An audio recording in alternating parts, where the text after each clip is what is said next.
Atenção, está no ar a Rádio Libertadora. Assim sendo, declaro vaga a presidência da República. Começa agora o Hoje na História de Ópera Mundi. Hoje na História, 6 de outubro de 1973. A Guerra do Yom Kippur começa com o ataque do Egito e da Síria a Israel. O surpreendente ataque simultâneo das tropas do Egito e da Síria contra Israel, deflagrado em 6 de outubro de 1973, arrastou o Oriente Médio à turbulência política e levou os Estados Unidos e a União Soviética à beira de um conflito direto pela primeira vez desde a crise dos mísseis de Cuba em 1962. Embora o confronto militar não tenha se expandido a ponto de levar as duas nações ao teatro de operações, os acontecimentos que circundaram a Guerra do Yom Kippur danificaram seriamente as relações entre os Estados Unidos e a União Soviética e praticamente fizeram ruir a bastante alardeada tentativa do presidente Richard Nixon de estabelecer uma detente com a potência inimiga. A guerra começou com um ataque conjunto de Egito e Síria no feriado judaico do Yom Kippur. As tropas desses países cruzaram as linhas de cessar-fogo no Sinai e nas colinas do Golã, respectivamente, que haviam sido capturadas por Israel em 1967 durante a Guerra dos 6 Dias. Os egípcios e sírios avançaram durante as primeiras 24 e 48 horas, após o qual o cenário começou a se formar em favor de Israel. Parecia, no entanto, que o Egito e a Síria sairiam vitoriosos do conflito. Armados com o moderno equipamento bélico fornecido pela União Soviética, as duas nações esperavam vingar-se da humilhante derrota na Guerra dos 6 Dias.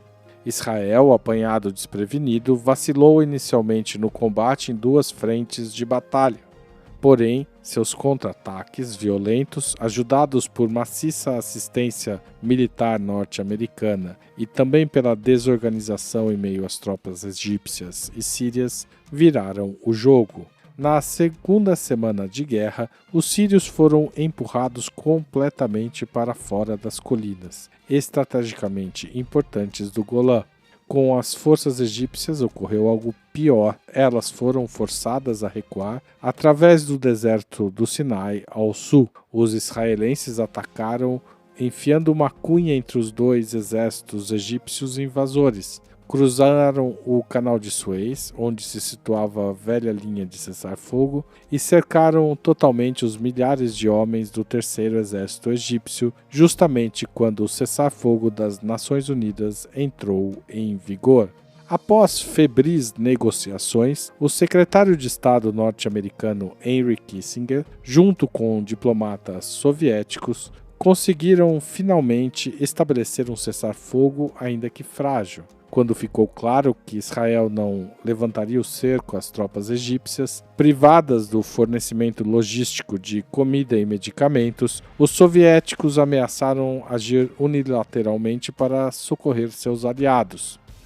A temperatura subiu perigosamente tanto em Moscou quanto em Washington, que pôs suas forças militares em alerta nível 3. O nível 5 significa que ataques nucleares foram desencadeados. A União Soviética recuou de suas ameaças, mas o dano nas relações entre as duas nações estava feito e seria duradouro. Kissinger trabalhou intensamente para estabelecer um acordo de paz, principalmente entre Israel e Egito. Com a morte de Nasser, Anwar Sadat, seu sucessor, aproximou-se dos Estados Unidos e Washington tinha interesse numa relação estratégica também com o Egito. Finalmente, o governo israelense resolveu retirar suas tropas de algumas das posições conquistadas no Sinai, ao passo que o Egito se comprometeu a não utilizar a força em seu relacionamento com Israel.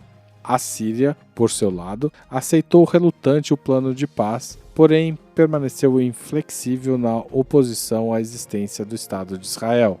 A guerra teve implicações profundas e provocou um rearranjo político estratégico na região, com repercussões até os dias de hoje.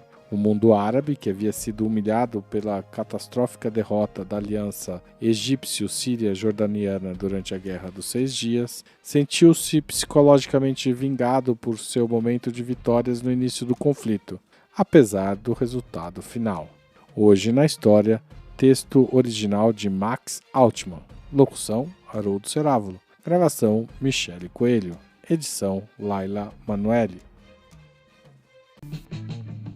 Você já fez uma assinatura solidária de Opera Mundi?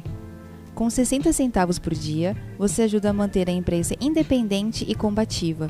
Acesse www.operamundi.com.br/apoio.